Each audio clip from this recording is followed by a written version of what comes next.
For my Patreon page, I'm going to start doing these breakdowns of projects I've done, to songs, to video, to scripts, to development, to everything I'm doing right now.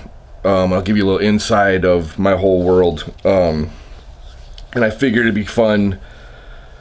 We'll start from the very beginning, since, you know, a lot of you guys are fans of the bands that I'm been a part of. We'll start with Small Brown Bike, and I wanted to share the first two songs that I ever wrote for Small Brown Bike. And it's not it's Small Brown Bike, a little brief history where Small Brown Bike starts. It was a three-piece. So that was myself, Dan, and Mike, and we were a drop D. I played bass, and we were, you know, in a sense, going over after like the sound of Fluff, Hum, obviously Jawbreaker. 24 Hour Revenge was huge at that time for us, and I think right then Dear You was just getting ready to come out, or it did come out. I know it came out when we lived in this house. So all these influences from, like, it was funny because we were just getting out our old band, LASC, was just, it was still going, but it was coming to an end because the other guitar player was going, I think he moved to Ohio, or he was or doing something, I can't remember exactly, but it didn't work out for our band, and obviously in the creative choice, I was like, and then Mike was wanting to try to sing, so he was like, let's start a new band, and I sang for LASC, and I didn't play any instruments, I just sang, and it was totally melodic punk stuff, like, but we did that for a very long time, and that band helped us get through to, in a sense, really open up a lot of doors for us in, I would say, Detroit, in Lansing. We played those two places quite a bit, it felt like. So anyways, the summer before it was funny, we all moved to East Lansing.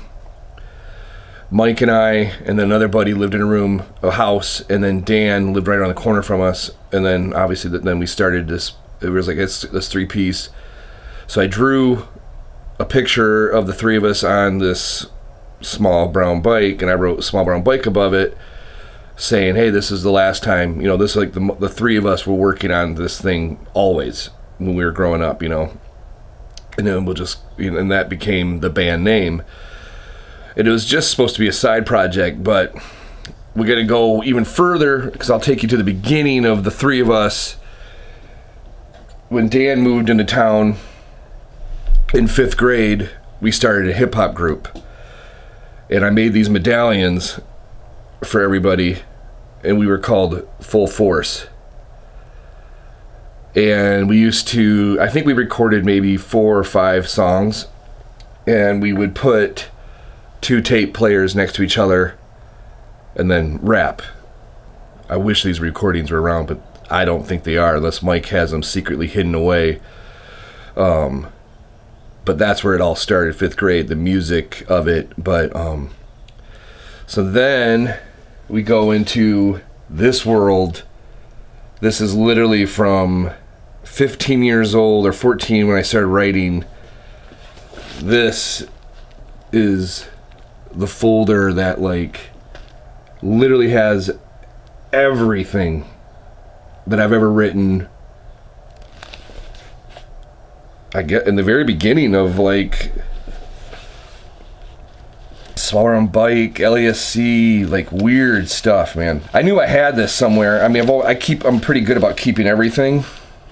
Maybe a little too weird about it, but I have everything. So today the first song I ever wrote on bass, and it's very, you know, it's called Bagged. Very simple. You'll hear it. I'm gonna play it. You know, let you guys hear it. Recorded it in our basement with my buddy's, basically home stereo mixer. And I can't remember if we had 2 or 3 microphones in the room, and we're in this tiny little basement cement room, and it just recorded everything live.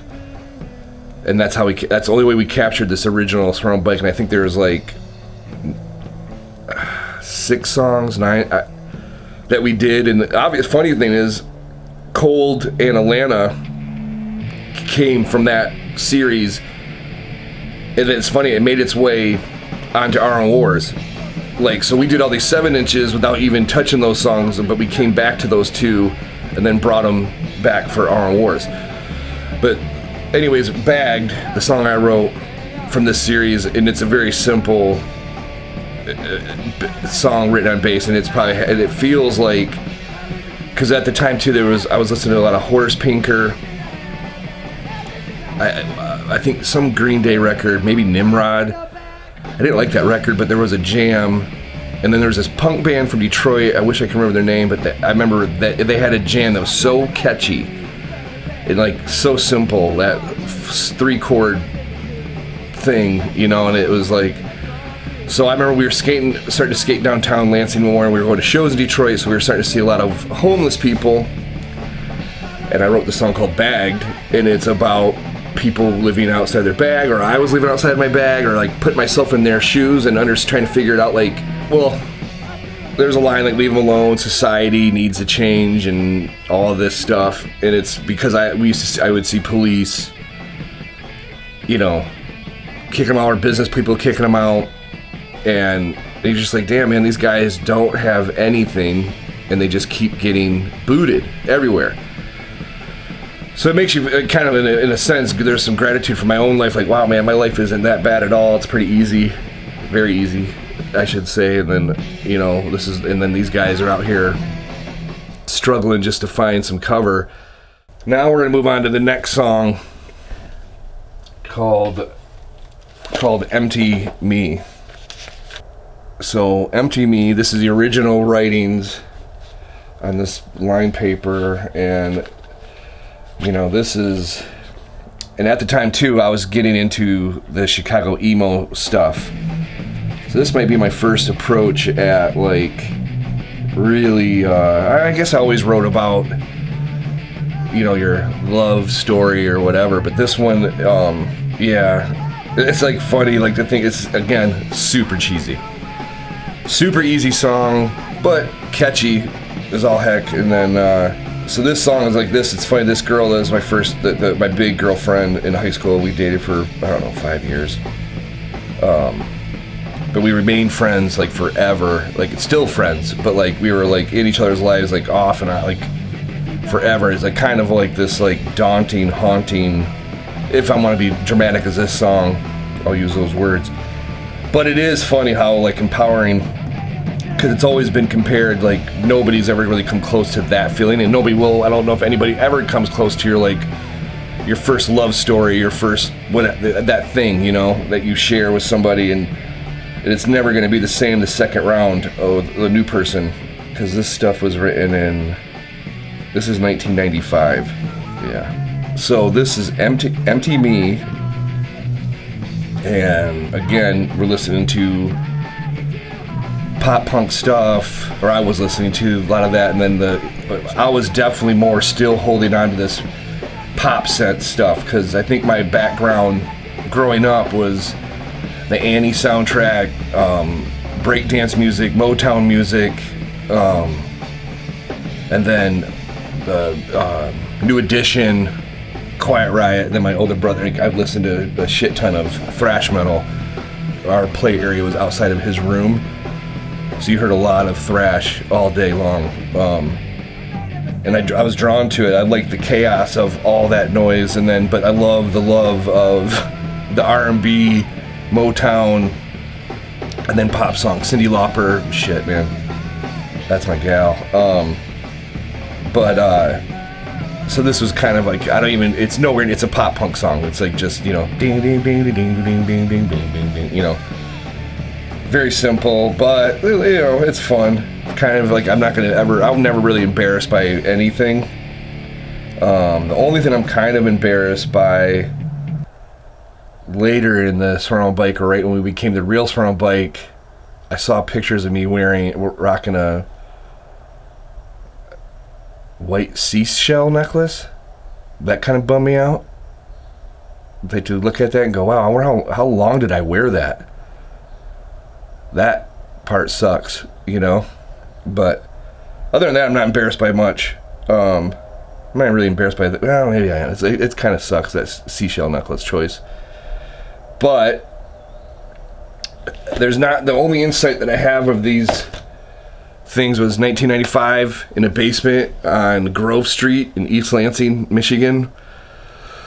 Dan, Mike, and myself recording these songs, and we basically, it was funny, we practiced all the time, and we would skate every day, or Dan didn't, but Mike and I would, and then